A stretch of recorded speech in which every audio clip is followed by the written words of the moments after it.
Are you a realtor that either hosts open houses or takes prospective buyers out to go view properties, and sometimes those buyers are folks that you've never met before? Then this video is for you. I'm going to point out through a seminar that I attended ways to protect yourself, because we as realtors can be victims to those folks that we don't know that may be out to try and prey on us, either to victimize us, rob us, or whatever the bad stuff may be. And I'm going to do that right now, so stay tuned. Hi everybody, my name's Ty Eden. I'm a realtor with Exit Realty Redefined in Wheaton, Illinois. And in this video, our managing broker brought us a little safety seminar on the right things to do to protect yourself if you happen to be showing a property to a potential buyer who you've never met, you don't know. And also you can apply some of these tactics in a open house situation as well. So sit back, relax, and enjoy the video. Get a notepad. There's a lot of great points to note. And stick around to the end, because we even go into showing you how to get out of quick ties, duct tape, if you happen to be tied up by duct tape or connected to a seat. And then I'm going to demonstrate how you get out of a pair of handcuffs, believe it or not. All right, so enjoy. Kind of hold this lunch and learn today with the events that transpired a couple weeks ago down in the south suburbs of Norland, where the young lady luckily got away, but she went to show a house and the guy had a taser gun on him and had some other gear that was certainly his intent to be a sexual predator. And so it's not just the women that have to worry, but it's the men. And it's becoming a less and less safe world in which we are thrown into with people we don't know, with people we don't really know if that's their identity or not when we're going to show them homes. And so we wanted to provide the opportunity, and we invited Master Frank out to talk about some self-defense. A lot of you know Annette. She is a licensed realtor, plus she is a licensed trainer, real estate trainer. So between the two of them, they are going to share their thoughts and ways to make your day a little bit safer and protect yourself a little bit more than we should have to, but unfortunately we do. So with that, Mr. Frank Panzek. He owns Lions Panzek Martial Arts in Winfield. It's a school. Come see it. A little bit about me. I'm a 5th degree black belt in Taekwondo, South Korean Taekwondo. There's also North Korean Taekwondo, which I've studied a little bit. I am the owner of Lions Panzek Martial Arts in Winfield, Illinois. I am the assistant to the headmaster to Lions Taekwondo in Arlington Heights. I teach the Prospect Heights Park District program for Taekwondo, as well as the Western DuPage Special Recreation Association Taekwondo program. You're meeting somebody here at the office or at your office. What you're going to do is you're going to keep your keys and your ID with you at all times. Okay, and your cell phone. So keys, ID, cell phone. But those are the only 3 things you're going to keep with you at all times. Your purse, your briefcase, anything like that that has your valuable stuff in it is going to go into your trunk. And the reason it goes into your trunk is it's out of sight, out of mind. Somebody doesn't see it, they're not going to want to take it. So that's a big part of this, is you want to make sure that you're not victim to a crime of opportunity. The light, buddy? Yeah, sure, kid. There you go. And your wallet. Nick, give him your wallet. What for? He's got a knife. That's not a knife. That's a knife. Because a lot of crimes do come as a, it's just opportunity. Okay, next, be aware of your surroundings at all times. Frank is going to go into that as well, as that's one of the first aspects of his S.T.A.R program, is that you have to make sure you're aware of your surroundings and the situation you're in at all times, which means when you get out of your car, are you looking around? Does something not seem right? Do you have a feeling in here, your gut, that something is wrong? Then you're going to make sure that you're not going to stay in that situation. And Frank will talk more about that in a few minutes. Park in a highly lighted area. Do not park in the driveway when you're showing a house or at an open house. Do not park in the driveway. Reason you don't park in a driveway is because if you park in a driveway, then you are going to be able to be blocked in. Always let someone know who you're going to be with and where you're going. I've taught, at least in this office, I've taught you guys the whole showing cart thing on showing time. Actually email that. You can email it. You can email it to a significant other, to a person on your team, whatever, so that they know where I'm at all times. They know the client I'm with because it has the client's name and everything on there. So I'm going to make sure that check in regularly with them. Just a quick phone call, right? Just a quick phone call. Have a distress signal. Mayday! Mayday! Mayday! Mayday, what the hell is that? Mayday? Why, that's the Russian New Year. You know, we'll have a big parade and we'll serve hot hors d'oeuvres. Never, ever, ever meet someone at the property for the first time. Never, ever, ever. Come here. Better yet, go to a Starbucks or a Dunkin' Donuts or something like that. Buy the client a cup of coffee, right?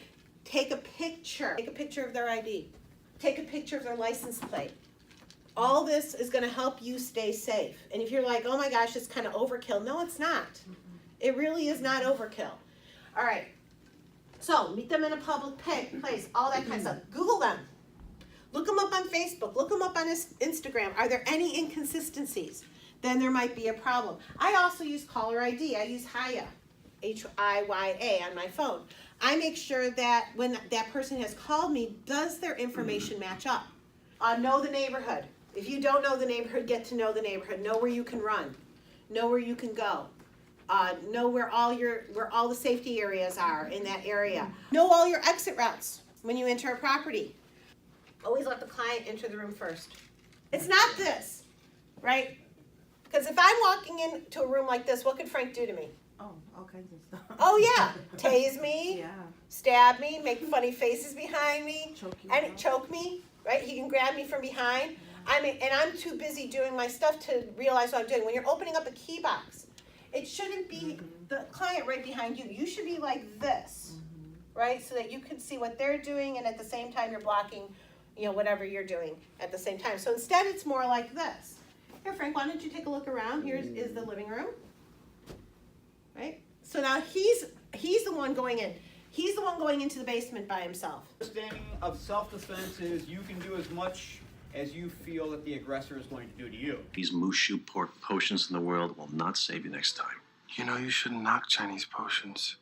I have something in my pocket right now that'll completely clear up that bruise on your forehead. What bruise? So bottom line is, if they are going to kill you or you think they're going to kill you, you kill them more.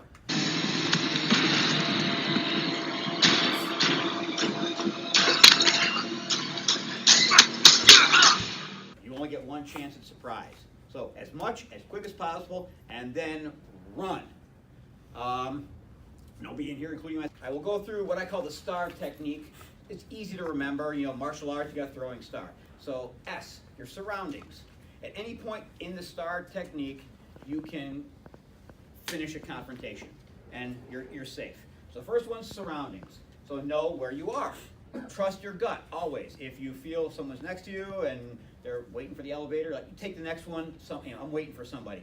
If nothing else, you just avoided a potential bad situation because you trusted your gut. You're just a little bit late for your appointment. It's okay to be crazy. People don't mess with crazy people. It's true. That's Roll why up my on ex. it, that's what I always do. That's why my ex-wife lives in Arlington Heights and I don't. I don't mess with her. And you're probably never going to see him again anyway. So if you're walking down the street and someone's walking behind you and you can turn to them, are you following me? That's fine. Maybe they're following you. People don't want an easy target. They want somebody to scream and yell. They want somebody, oh my gosh, all right, take me, whatever. No. Are you following me? If she's crazy, they'll leave you alone. Or if they're coming this way and you cross the street and they're coming here, you're like, no! Again, if they're doing something wrong, they're on notice. Yes. No! That's it. Realtor lady. Andrew said do that to the No, don't come on my dad. Always follow your gut instinct. I was at Central DuPage Hospital one time. I was coming in through the basement door because I parked at the lower level. There was a person that came down in the elevator. She came out. She saw me. First thing she did was like this to her phone and started walking. Now, no. She doesn't know who I am. I'm one of the good guys. She doesn't know that, but she immediately averted her eyes, put down. That screams she's a target. we're the only ones in the basement level too. If you're going to be listening to music, listen to one ear, not two, so you can hear everything around you. If you're on a train or something like that, do not bury your head like this. Do not sleep. Keep your cell phone charged at all times. If you're going to be doing anything on your cell phone, again, be aware. Keep your head up when you're walking. Make eye contact with everybody. Say hi. You're in a people business. If nothing else, you're building rapport constantly with individuals. So they need to know who you are, and you carry yourself and present yourself. Your arm would be so hard to get. No, it's the same thing. I can go all the way. We'll let you out for lunch, so don't worry. Sorry, you're gonna have a little bit of hair removed from your arm. Okay, Pay for sit that, up. though. You're gonna press down, We're stand doing it up. for free. Press down. Press down, stand up. Now, just More stand. realistic, I agree.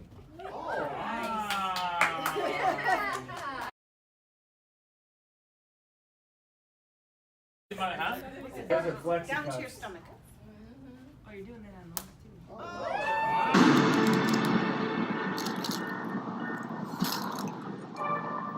All right, everybody.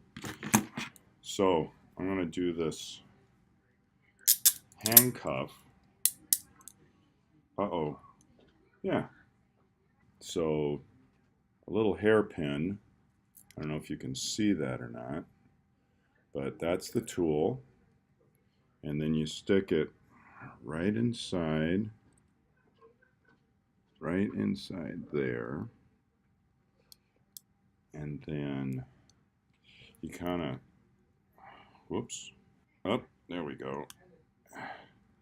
And then this slides all the way in, and I am out of a handcuff. And then we'll do the other side, so we're slipping it right into that hole right there. Like that. It should slip in just a little bit. The handcuff itself might close a little bit. Houdini thing here.